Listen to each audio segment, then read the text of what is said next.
A lot of things, I think that my background really kind of has been, you know, a lot in business, a lot in growth, marketing, and digital like hacky innovations within the marketing ecosystems.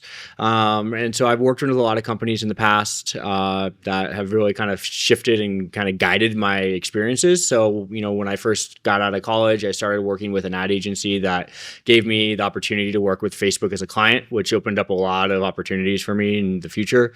From that, I went to go work with the world's largest VPN and helped them become the world's largest VPN.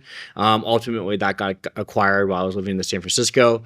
And then, that really kind of drifted into like scratching my entrepreneur itch and figuring out that, hey, I want to go figure out how to make a project happen on my own. And that's when I invented a new concept called Yaza with my co-founder. And we, raised some money and built that. And then I got involved with angel investing, and that took me into some companies as well, and helping them grow and getting off the ground. And then that kind of led to building another company, like an ad agency myself, based around some hacky tricks that we found, just saw opportunities, we ran with it. And so I kind of follow the path, when I start seeing opportunities. So I guess I'm a little opportunistic in that sense.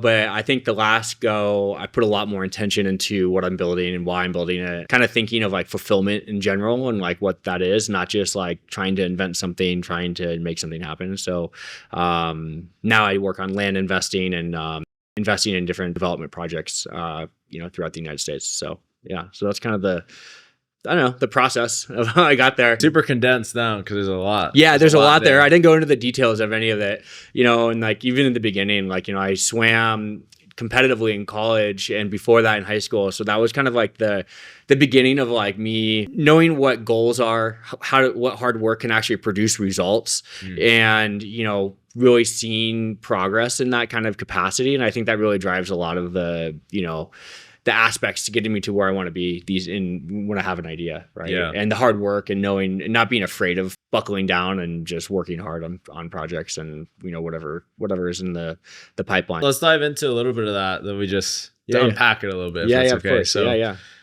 One of the things that's very interesting is I think the VPN. So if you don't mind starting with that. Yeah, that was one of my biggest projects.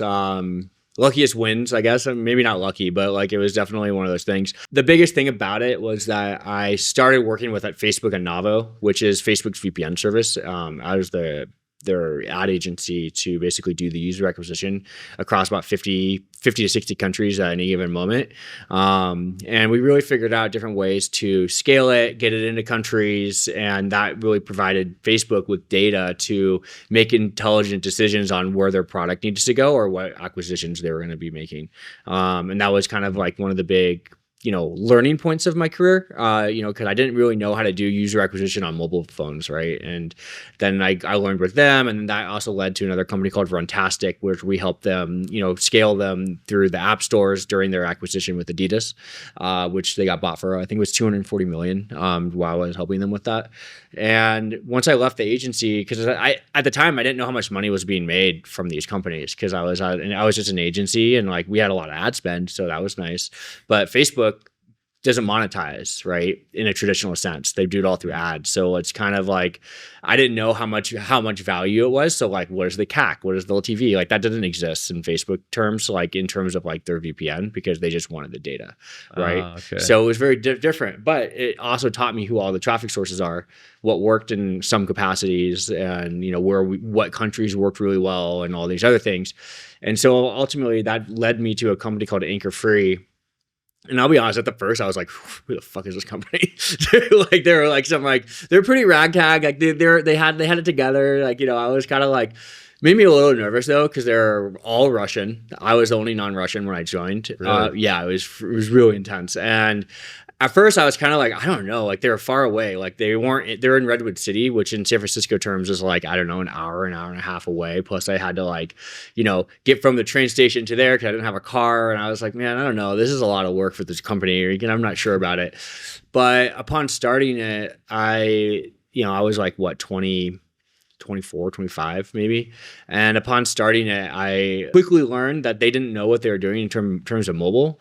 And when I turned on the stuff from Inavo, but my old sources from Anavo and like fixed their tracking and put all that in. And mind you, it was a fight. I had to fight against their like super aggressive Russian product manager. and Anavo's Israeli. So what were you fighting though? He didn't want to do They didn't want to put tracking in the way I wanted it. They are like, no, it's good enough. We don't need it. Right. What do you mean tracking? Yeah. So in mobile advertising in general, like you need to know how many installs you got, how many purchases you got, how much money you made, what events people are doing, and what that like all looks like. And in order to do that, like you have to put in certain tracking systems. And I was like, I need this one and I need it done this way. And they are like, you don't know. Why would I listen to you? Like, I've been doing this for blah, blah, blah. Right. So they're kind of. Do you remember what specifically you were trying to get tracked? Yeah. So basically I need the clicks, the impressions, clicks, installs, purchases. And they didn't have those. Not for mobile. Okay. So they had it on desktop and they had it for internally, but they weren't able to pass that information back to like advertising partners. So that way I wouldn't be able to optimize down to the level of granularity that I would need to see what site IDs were working or what like app IDs were working versus not. Right. And so they didn't really have any of that. So the first like 3 to 6 months was me fighting that and getting that integrated in the way that I wanted it. And, trying to prove myself in an environment where people didn't really want to listen to someone that's completely different than them, which I thought was quite interesting. Eventually they liked me. They were more scared of me than like me, I think, by the time we got into it. Because I was pretty aggressive about it. I remember one time I like went to the COO and I sat in. He's like, I'm on the phone. I'm like, okay, I'll wait. And I just sat in his chair. He's like, hey, hold on. And he's like, okay, what can I do for you? I'm like, I need you to tell Sergey to do what I need to do. Like, I'm like, otherwise, what's the point of me being here? And I like kind of was like, that it was like that level of aggression, that like and forwardness that kind of did it. I think I learned that because I was doing a lot of stuff with the Israelis before. Okay, that makes sense. Like with Anavo, I actually went to Tel Aviv, Facebook, flew out there to like meet them and like strategize with them and stuff. Oh, nice. Which was pretty interesting in general. Just to learn how they do things. But yeah, real aggressive, like internal like communication styles, and that that definitely. Well, for Russians, you probably got to be a little bit more. No, you do, but they also like are very like clicky. And it was also a lot of Ukrainians, but it was like, they're very clicky in the sense of like, part of the club, right? Yeah. And I've noticed that with other companies I've worked with as well, just different like, companies kind of circulate around their type, if you will, right? But what ended up happening after I got the tracking all in place, I started launching my sources again, and all of a sudden we started making money. And after about like 6 to 8 months, we were at like, I don't know, $5 million EBITDA out of my program. And they were like, what are you doing? What's going on here? How much more of this can you do? And I was like, quite a bit. Probably like, let's see how far we can go. And so then they just gave me full reign to push basically as hard as I could consistently. And eventually we scaled that to about $70 million a year in ad spend and 900 million downloads. 70 million? Yeah. And it was equated to about like 120, 150 million in revenue. And you were doing the ad, the marketing? Yeah. Advertising? Me and the team at that point, because we had to grow it. Because we had what platforms was primarily the budget going towards? We had them on everything, but I think the biggest wins were like the hackier things because because of the type of product it was and how international it was as well. Okay. Some of the stuff that we really focused on were like content locking, which is like a tool that would basically, it's like, hey, do you want to unlock Robux or V-Bucks, or you want to unlock like a video, or do you want to unlock something, but to unlock it, you have to download this app. And what we found was like teenagers in the US were able to get around their school Wi-Fi's, and they were incentivized by doing it with like these Robux that we were giving them, V-Bucks, and because they're getting tokens for their games where their parents wouldn't do it, but they would be able to pay, I'm assuming, with their parents' credit cards on the products. And we'd always get these like messages being like, from the schools being like, stop getting around our stuff. Like they were always so pissed. And like in the back end, like the Russian, like, hackers are like out there like giggling because they're like freaking like unlocking all these school Wi-Fi's, like, and they couldn't do anything about it. Cause like, so funny. Cause you have like a team of like 150 engineers, like basically making it so it's like unblockable essentially. We had and it worked like that on a global level too. Like there was almost like every country in the world was like unblocked by the product, like, and gave secure Wi-Fi. It was a very good product in general. It's just the thing that made money were the things in the United States, doing that process mostly. And so, but yeah, so it scaled a lot, and it was back when we started it, there was a lot of cheap comparatively to now. Now it's like 5 times as much if you want to use that same traffic, because I don't think anyone knew that it really existed at that point. And I knew the guy who started that company, and we went to him and we're like, hey, we don't want you to work with any other VPNs. We only want you to work with us. And we're going to give you some large 7-figure monthly budget that we will guarantee you every month to not work with other competitors. And so by doing that, it locked down the system. So then companies like Nord couldn't get in, and ExpressVPN couldn't get in. So you got a contract exclusivity. So we created this very expensive exclusive contract that made it so we could basically scale as much as we possibly could with it. And that allowed us to really open up that growth channel essentially. And we do that. That's kind of the roadmap after that. Every time we found something that was good, we would just do whatever we can to lock it down and make sure no one else could use it. And ultimately we cornered the market because of it at the time. Wow. Yeah. So you scale that to how many? 900 million downloads. 900 million. Yeah. So it was pretty good. And eventually it got bought for, I think, 350 million, 340 million. Okay. Yeah. 900 million is over 10% of the world. Yeah. It was a lot of people. A lot of people, a lot of downloads. Yeah. That's a lot. Yeah. That's amazing. Yeah. So you went from the VPN, and then remind me from there, what was the next? Yeah. So then I started a company called Yaza. And that was when I was like, I want to really build, I want to build something that's my own. I wanted to try to think through what, be a little bit more innovative, try to go for something. And I partnered with this guy named Peter Sisson. He was a serial entrepreneur, but honestly, one of those crazy genius types, innovators, he's the crazy inventor, white hair, little crazy, but he also, had a master's in artificial intelligence from Stanford. He went to Dartmouth for his MBA, went to Cornell for computer science in his undergraduate. So the guys, and then he started five companies total. I think 3 of them exited. And one of them was, he actually found a way to sell wine over the internet. That was his big one. He invented but he basically did partnerships. He went to all the large wineries and vineyards in Napa Valley, and basically was like, hey, I want to sell your stuff online, work with me only, sign this agreement. And so he got them all to agree to work with him, and then he went to Kleiner Perkins and raised $50 million, and then made a deal with Jeff Bezos to put it as a tab.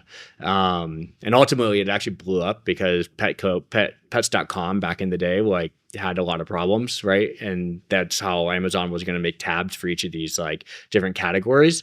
But because of that, Amazon was like, nope, we're not doing any of that anymore. And he was like, oh, I just built my entire business with $50 million around that concept. So what do we do? So they basically merged with wine.com, and that's how they kind of manage that. But that experience gave him a lot of access to very senior people in the Bay Area, because there's Kleiner Perkins and these bigger fish. And so teaming up with him opened up a lot of doors for me. It got me, we got professors from Dartmouth. We had tier 1 people. The guy who started the App Store review process was invested in us. Some pretty big real estate guys. And we had some really nice, very smart tech people that were just willing to do it, because Peter was so tenacious in his way. And so teaming up with him to kind of build that project, it taught me a lot about innovation and how to kind of manage it, and to go through the that innovation process, and how much tenacity you can actually do, and what can actually truly get done if you're just relentless and persistent in an annoying way. I don't know how to describe it. It's kind of just not stopping, and it's amazing what can happen. Craziest ideas turn into something. And so, that was a really good experience just from that. Ultimately, we got taken out from COVID though, because we built a whole tool to basically take videos for homes, and realtors themselves were like, we don't have time to make the videos. We need to write contracts. If you were making the videos for us, it would be a different story. But our whole system was built on, being self-driven. So you didn't have to pay those extra fees to have someone else go do that. And they just didn't want to do that. So it made it very complicated, once COVID hit, because they just simply didn't have time. Yeah. They're just like, we need to do contracts, and we need people to do it for us. We're making money. They were making more money than they were so time was less of a priority than the money. So, right. Yeah. So, which I think that's what happened, but you never know. ultimately the product though was really interesting. So we built a whole thing to combat deepfakes. That was really the initial idea. And this was like in 2018, 2019. Yeah, that's needed today now. Right. So we were ahead of time. That was one of the biggest things. And Peter was very innovative in the sense he was thinking so far ahead. I think he kind of thought a little too far ahead on that one. You're saying Peter. Yeah. Peter. My business partner. Oh, okay. From that, Peter Sisson. Yeah. Okay. He was the one that kind of thought of the idea. And then I jumped on and brainstormed it with him and tried to figure out how we were going to actually like bring it to market and like what we do. And that's why we thought real estate, because it was like, okay, well, people don't worry about deep fakes right now. They don't need it as a social tool right now, but realtors might need it because they want to showcase their homes and they want to do it in an easier way and all these things. And so that's why we went that path. Got it. Yeah. So, but the whole thing was built around basically the technology allowed for videos to be taken and then it was placed on a map matched to a phone number. So it was basically unfakeable. Like you knew that it happened at that time, place, and location. And that was the only way that it could get into our system because it was a closed circuited app. So not allowing uploads from your own phone because that would mean that you can adjust it with deepfakes. Yeah, and the problem is with the AI now we're going to see this is that it's like it basically is an arms race and people are also less incentivized to not like worry about the AI stuff. Like you go on Instagram and TikTok now and you're like AI everywhere. Yeah, AI everywhere. My girlfriend last night was like, look at this video. And I was looking at it, I was like, it looks like it's fake. Like look at that. But it was hard. Like I had to watch it like a couple times. Yeah. And that's only going to get more serious and more complicated and less authentic online. And that was kind of what we were really aiming for and what the goal was. It was just very difficult to get people to actually care. And that actually goes back to my VPN days is that like people don't really care about privacy and security, generally speaking. Most people. Yeah. No, they don't care. They don't. They wanted access. Everyone wanted access. They were like, like when we were in Brazil, like for example, on the VPN, we're like, wow, a lot of people really love VPNs in Brazil. It's because they block porn. Yeah. So people like use the VPN to get around porn, and so we're like, great. Like we thought it was this, but it's not. That's not really the reason why people are like doing these things. And I think that's really just kind of a telling thing, especially as you go into these like AI world that we're kind of migrating towards. Yeah, it's pretty crazy. Yeah, it's very crazy. Yeah, I think so.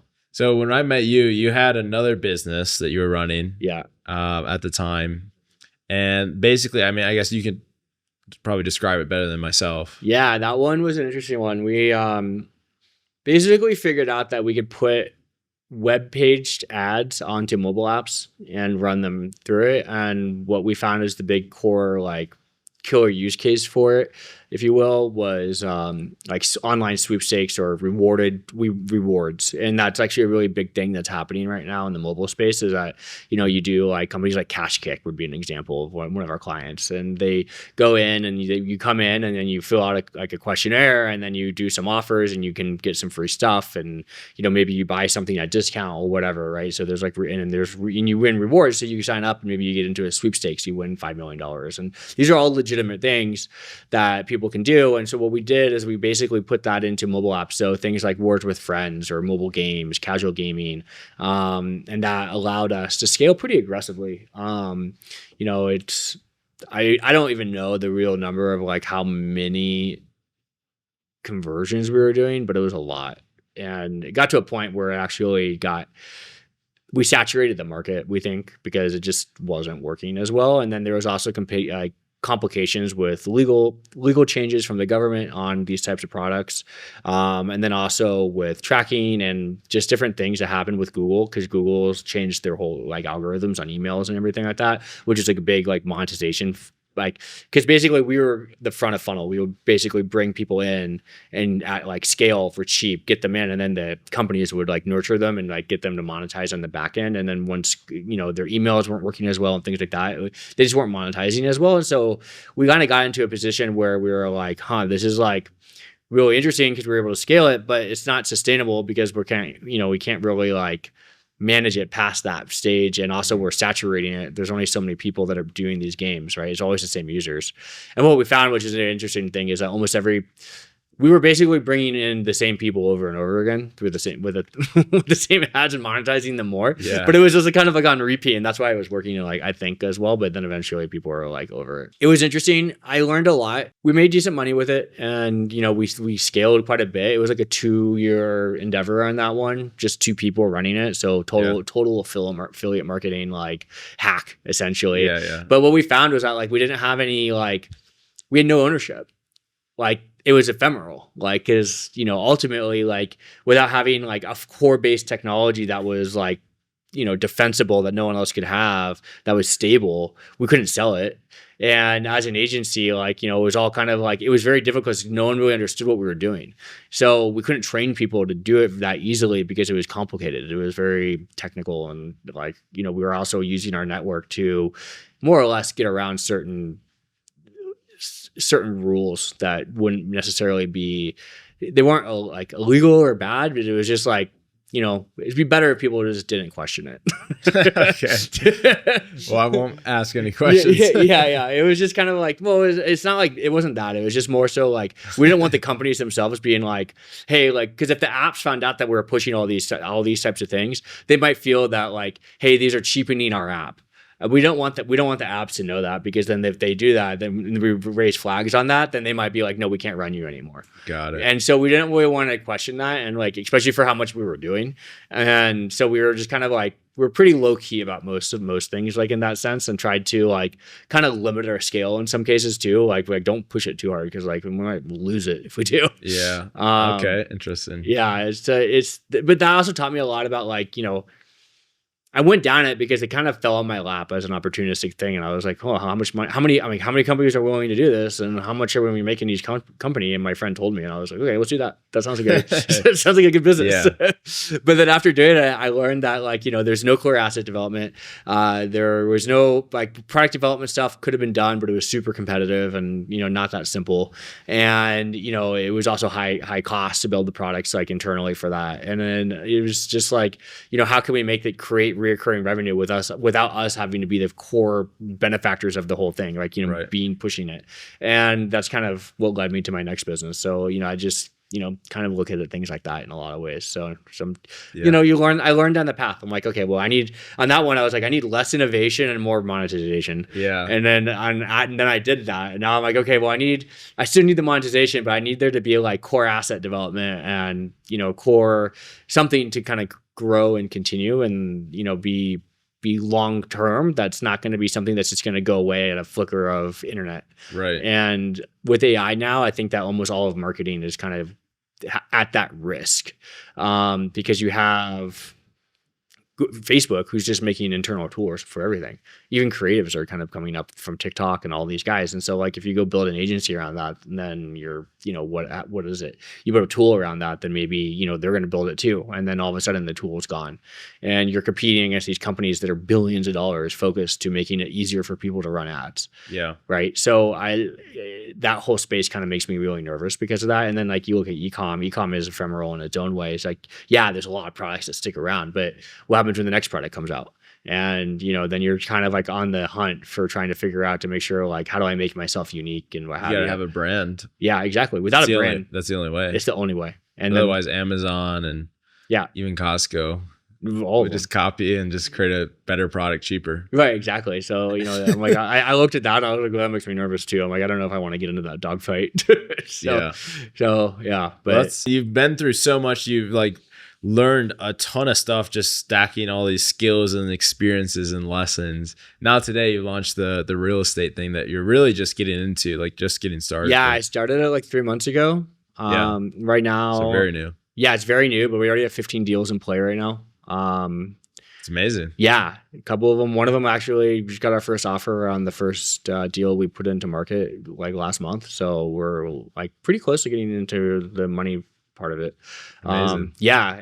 But I like it because it's very much close to the marketing side of what I do and scaling marketing systems, and finding those things. So I do use SMS marketing for it, and we're able to get like 2,000 to 3,000 messages out a day, and it really scales like And it sure does. and I'm like, and I'm like, well, I can do a lot. Like for an example, like I had a property I got under contract over the weekend, and I sent out a message to 300 people in the county being like, "You want to buy this property?" All right.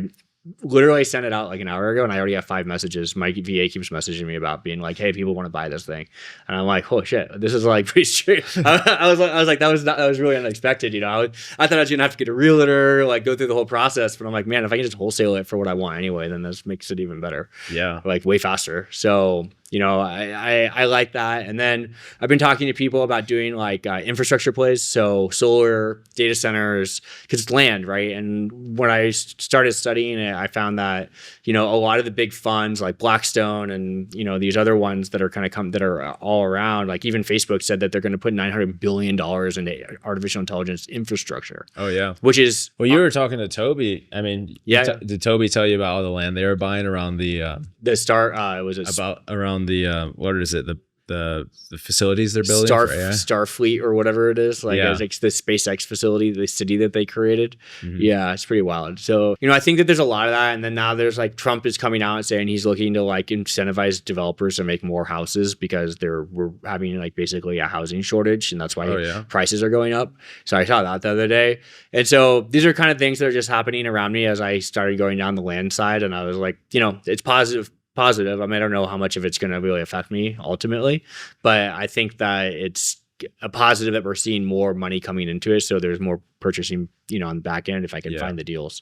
It's a real asset too. AI. It's a real asset. Can't replace. And there's ways to make it recurring revenue by doing land leases. So say we buy it and then we sell it, or we lease it back to the data centers, right? Or we lease it back to the solar farms or whatever. And I think that there's a lot of opportunity with that. And honestly, like the more I dig into it, the more I like, there's a lot of ways to skin this thing. Like, you know, it's like, if you want to develop, if you want, don't, like, you know, do you partner on deals? So, you know, it's really new and early for me. So I don't know where direction. I'm kind of using my first round of like innovation tactics that I did with Peter and the Yaza and how he kind of approached it. I'm kind of going that approach with this and really exploring before I really double down on any one thing. But the biggest thing is like, can I just make deals happen and make it, you know, and create the partner network? And then I also have a tech product that I've been building with the same team from Yaza, actually. I brought them in because one of them, he's the CTO of a very large payment company doing about like, I don't know, 2 billion transactions a month. And he's been in the game working at PayPal, Amex, and like all these other like large scale businesses, and also took a company public in that same space. And so he's open to working with me on it now.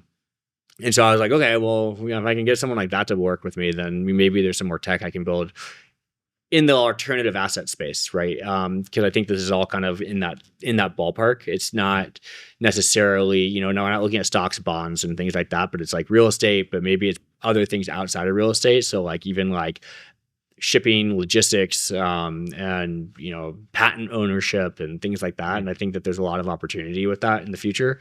And with AI, it makes it a lot easier to do due diligence as like a retail investor, which you wouldn't be able to do otherwise. Because back in the day, like, you know, like how are you going to get the data on, you know, if this works, or how do I get enough money to like pull up to go buy like, you know, a truck, like a, you know, a shipping truck or whatever. Right. And I was actually looking into shipping, to buying like semi trucks for logistics shipping. The margins are actually really good. Should talk to Chaz in the Chaz, group. Does he do that? Yeah. Well, he had, you have to talk to him because I don't know the specifics, but he had like a lot of investment deals that he put like a significant amount of money into. And yeah, he was bringing in other people in the group that wanted to invest as well, and it was a really good opportunity. Like, it was basically I think you were leasing the trucks technically. I don't think you were actually buying them. Yeah, you know, I probably mess it up. I don't know. You just have to ask him about it. I can connect you guys. Yeah, cool. That'd be awesome if you've met yet. Yeah, no, I looked into it and I was like, honestly, like I get bored on the weekends and I just start looking into these like alternative things. I'm like, wait, you can do that? Yeah. I mean, there's so many different possibilities. No, there's so many things. Like and now with AI, I can just like brainstorm with ChatGPT and like have a conversation about like how feasible is this? like, you know, and it's definitely interesting. But I look at all these projects and, I was trying to figure out after the agency, like, what do I want to be doing? And Yeah, I remember you telling me. yeah, I was a little lost. So it's kind of like, oh man, like, I don't know, like I don't feel fulfilled. Like, Yeah. like I don't want to be also like full work mode all the time, like Totally. I want to be able to be balanced. But right now, like, because I'm like rebuilding or like, from like my last business, I'm like, that's where my mind is, right? And so it's kind of like, how do I get back to being in a balanced lifestyle again, and also having some fulfillment, and also being able to run, like being able to have something big enough that you will fit the ambition that I want, right? Not just like be capped out because 5 clients couldn't go bigger. I think that created a lot of challenges for me because I hit that cap right on the last one and things like that. So yeah. So kind of really looking at what to, where to go, how to build fulfillment in general. Like, how am I going to feel like satisfied with things? Like, and it kind of goes back to even like, having the community, right? It's like more so than just like, okay, we're all business, we're all successful, we're all doing something, right? But it's like, hey, I'm actually hanging out with people that I like, and we can talk about things, not just business and things like that. So I think that there's kind of like figuring out that well-roundedness is Totally important. No, I was just gonna ask you, since you brought it up. We're obviously in Medellin, Colombia. Yeah. We met. It was last year. I don't know if it's been a full year, but it was last year. And obviously, you joined the community. You met a ton of great people. You left. You came back. Now you're here again. How was that experience? Like, how has the community been for you? Being here in Medellin, like as an expat? Yeah, I think the community is really important. It opens up a lot of doors. I get to meet people that I normally wouldn't even think about meeting, and like we can talk like about whatever. Like this weekend, I've had dinner with 3 people from the community, just like because they were available and wanted to have dinner and hang out. And so I think that it's just kind of opens up that, and you get to learn about different people's perspectives. And not everyone is like full business. A lot of people are on, talk about different things that are like, just it creates interesting conversations because you're working with a lot of intelligent people that are also motivated and driven. So they're not people that are just kind of sitting there and being like, okay, I do my job and I go home. It's people that are like, how do I figure out life? And I think that that's it's important, and it's something that really drives me too, to think about like, how do I do this? And ultimately it expands. It's not just here in Medellin. Like when I spent time in Florianopolis this last year in Brazil, I ended up meeting a bunch of people that were kind of the same caliber, and it all became because someone from the community was down there also like building some kind of community stuff as well. It opens up a lot of doors in that capacity. 1000%. I mean, look, you were in California and you go back and forth, and we've got almost 100 people. None of them are from here. So everyone's from somewhere, and they're all traveling. Yeah. So they're all got contacts, network. But the theme is it's Medellin, Colombia, which I do want to talk about. Yeah. But it is certainly like a global thing. So it's like, yeah, when you're here, great. This is the hub. Yeah. But then there's contacts spread around the world that they're connected to people. Totally. And like, the thing is like, when you're starting something new, or if you're trying to grow your thing and you're trying to figure out like what your next step is, it's actually super valuable in a lot of ways that, especially if you have some sort of intention, right? And it opens up a lot. Like I remember we went to that dinner with Andres. Like it was like when I first got back, it was like all real estate people for some reason. Okay. Yeah. But me and him met up, and now he has like, I think 9 deals for me right now. Like, I mean, that's huge. Like, I mean, one of them is almost $1 million. Like, yeah, talk about ROI. Yeah, no, no. I was like, shit, man, if we take that freaking thing down, like, we're good. I'm like, well, that pays for it.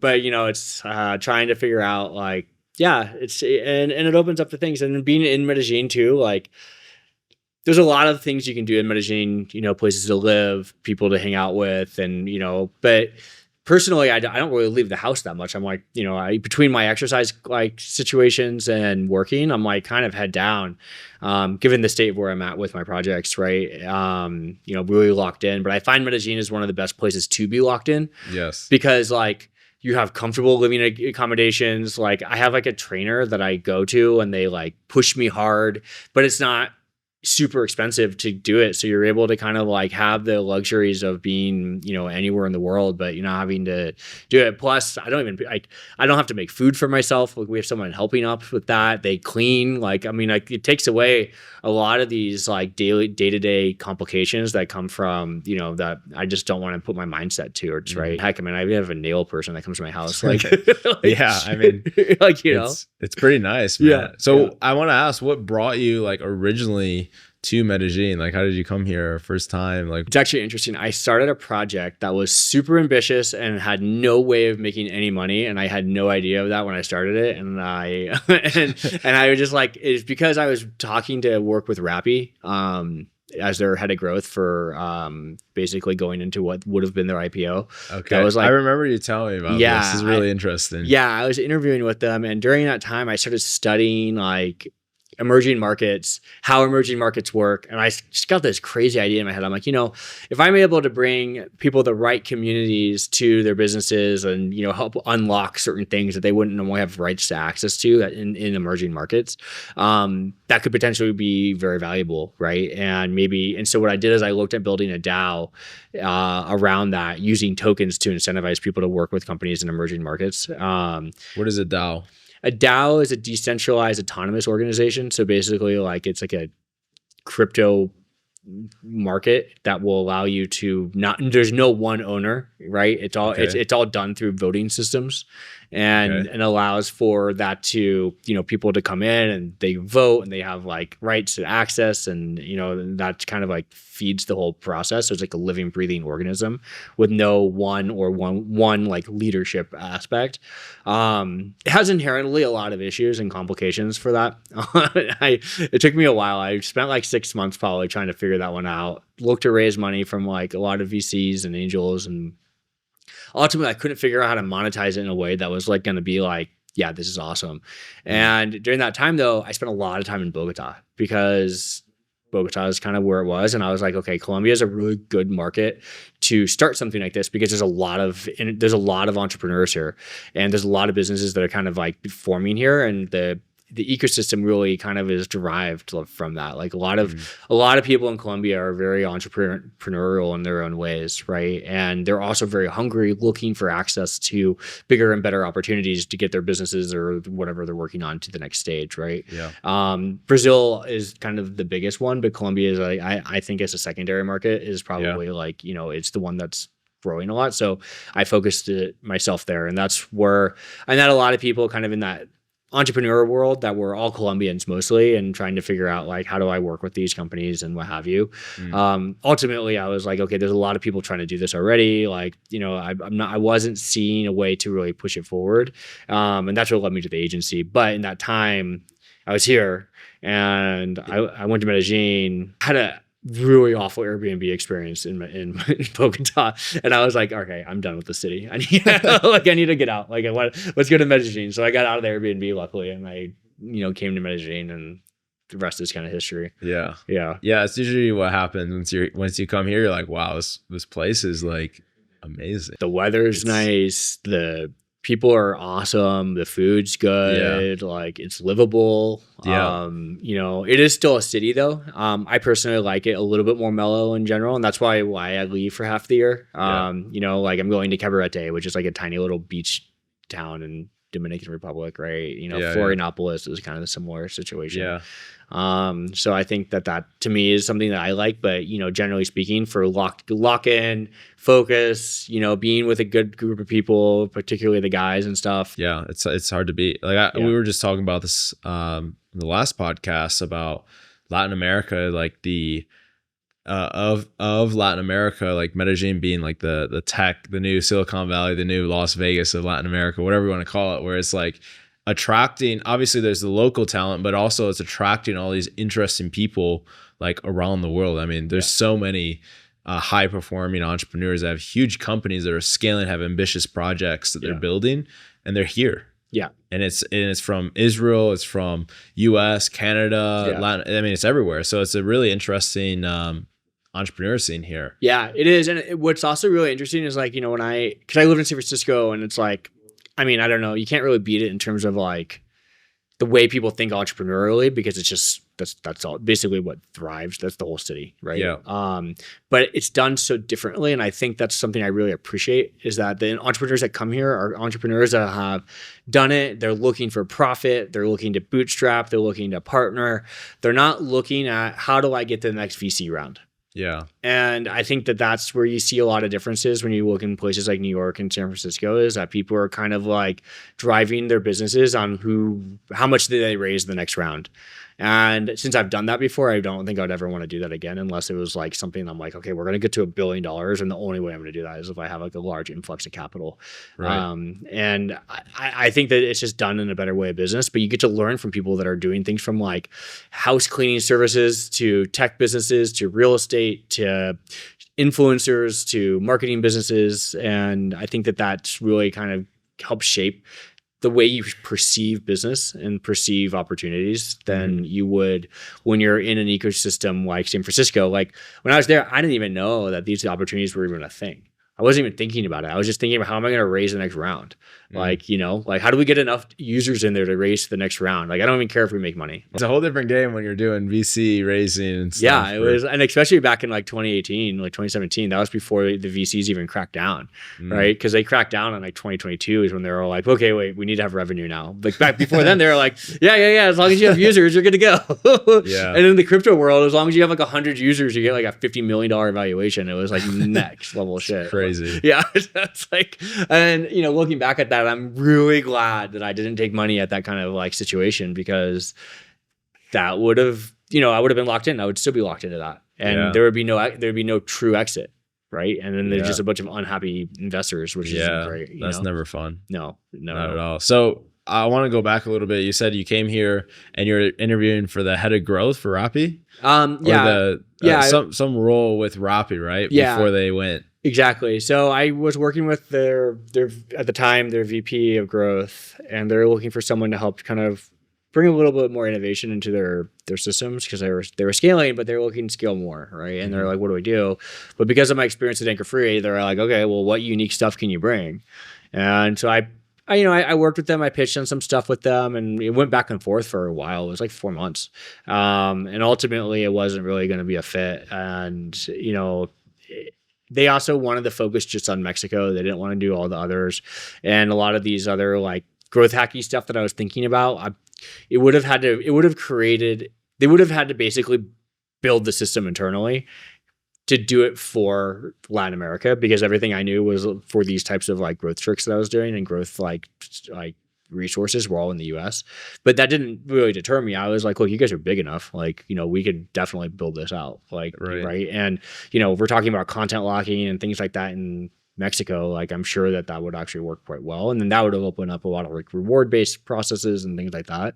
So I think there's still an opportunity for that, but they ultimately, I don't really actually know what direction they went, but a lot of things happened. And I also, they didn't IPO, which they were planning on doing. And it kind of goes back to what we were saying about valuations, right? They raised money from SoftBank, which basically pulled them in 20 different directions. You see them now, they're basically, they have credit cards, they have cash, they have banking, they have like all these things going on. Yeah. And that created, fragmentation within their core business models. Yeah. And so ultimately, I feel that I got lucky that it didn't go through. I wasn't really sure, kind of like, I don't really recall exactly how it all went down, but it was kind of like one of these things where I'm like, well, I don't know, maybe like, if you want to do it this way, like we could, but I was like, it was a tricky one. But it was interesting opportunity. It opened up my eyes to like emerging markets and like all of that. And so I was like, I ran with it. And I remember you told me a story about their internal communication system. Yeah, they do mostly on WhatsApp. So tell me about that. I mean, I remember talking to them and they were like, oh yeah, we do a lot of communications on WhatsApp, which, at the time I was kind of like, you guys are out of your mind. Like what?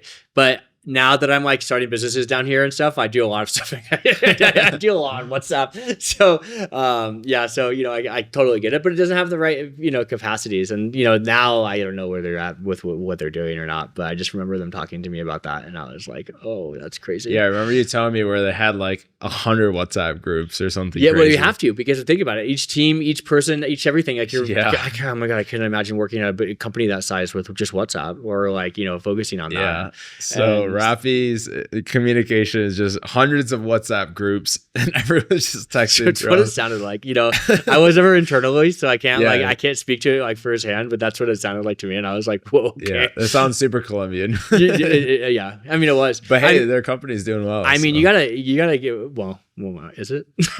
Well, I'm not sure. I don't know, but they're pretty big. I'll say that. Yeah, no, they're huge. I don't know their numbers. I mean, I don't know what I would do without Rappy. And if you think about how they started and what they did to start, like it's a phenomenon. Like, did they start in Medellin? They did. Like and they basically went like neighborhood by neighborhood, and they like got people to do it, and they just like slowly expanded, basically across all of Latin America. Yeah. And that ultimately led to like companies in like Turkey doing it and like things like that. So like, you know, they.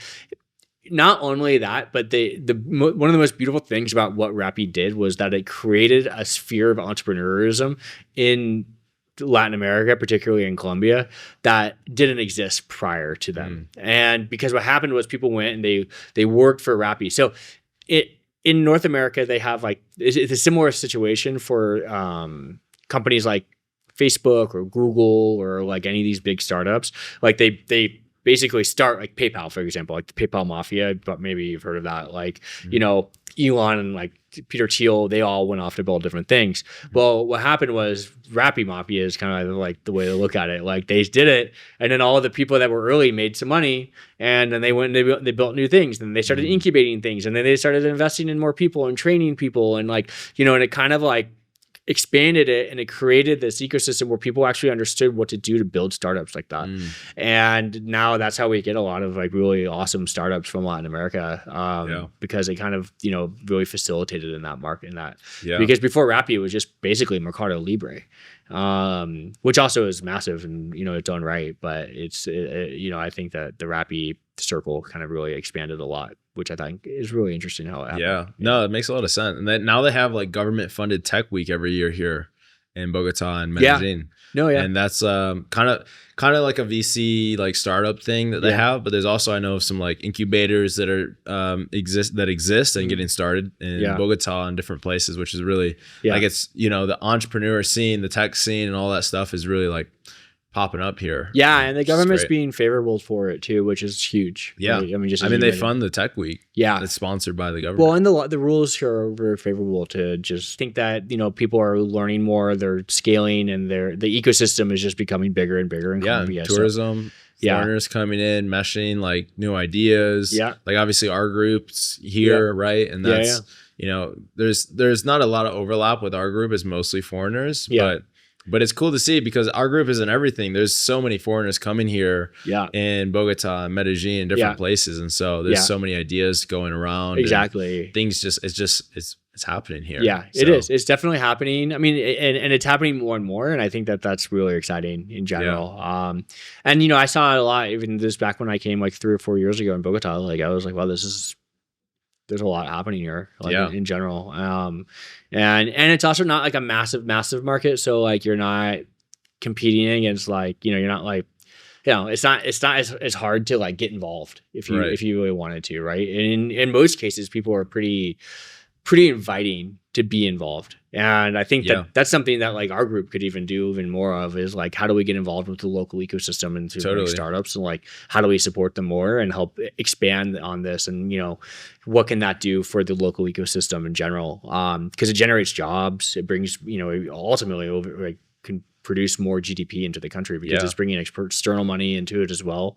And helping companies that are here build businesses that like service companies like in Mexico or, you know, other places. So Brazil. I think there's just so many opportunities here alone. Like there's guys in our group. There's one in particular that comes to mind that started a business, already scaled to 200 businesses in Colombia. What? In like 2 months, 2 or 3 months. What? How do you even do that? Like, well, so I don't think, have you met Gaten yet? I don't think so. Okay. You need to meet him before you leave. Yeah. We can make that happen. Cause I knew like you two would definitely just really interesting guy in our group. Actually, we haven't done an episode with him yet, but hopefully in the future we'll make that happen. So for those watching this, can go and watch Gaten's podcast as well. Yeah. But he's like this.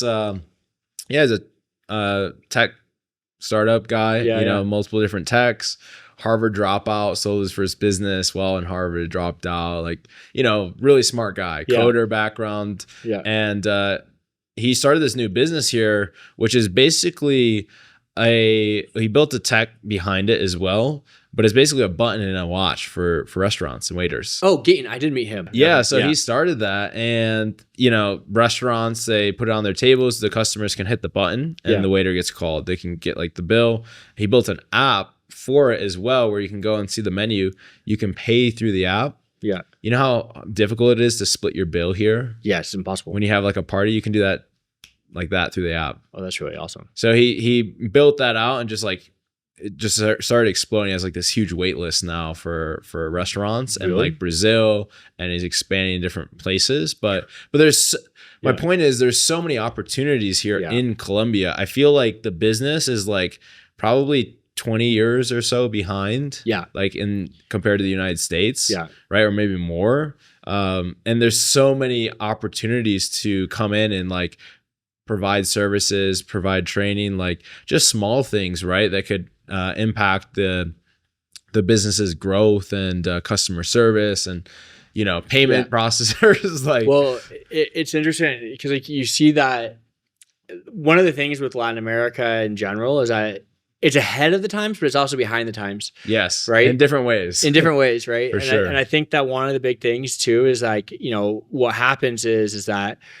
there was no like desktops here. Right. And legacy technologies, everything came and it just happened. It was the phone. That's why everyone, you know, payment processing and things like that is like pretty much hands-on, but that was never really innovated after that kind of happened. And so that's where I think what you just described makes a lot of sense. Mm-hmm. But then you look at the US, like, you know, everything was like, you know, you look back, like some of this stuff is like archaic. You're like, you have to use your actual card to like pay for things. You're like, what?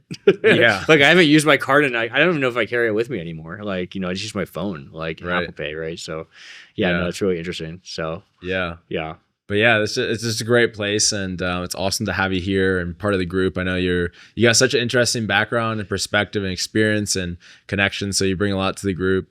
I want to ask you one more question for anyone watching this who is, let's say they're not in the group, but maybe they're here thinking of coming here, they're an entrepreneur. What would you say to them, kind of looking on the outside of like, hey, what should I join? Should I be part of this entrepreneur's house? What would you say to someone? Yeah, you know, I think that the biggest thing is like, I've definitely gotten the value from it, like probably a couple times over, to be quite honest. And I think that it's brought me a lot of people that I normally wouldn't have had any reason to communicate to otherwise. And even being in a city like this, like, yeah, you can try to make it yourself, but it's hard, like, because you don't know where everyone is, and everyone's usually locked in, just as we discussed, right?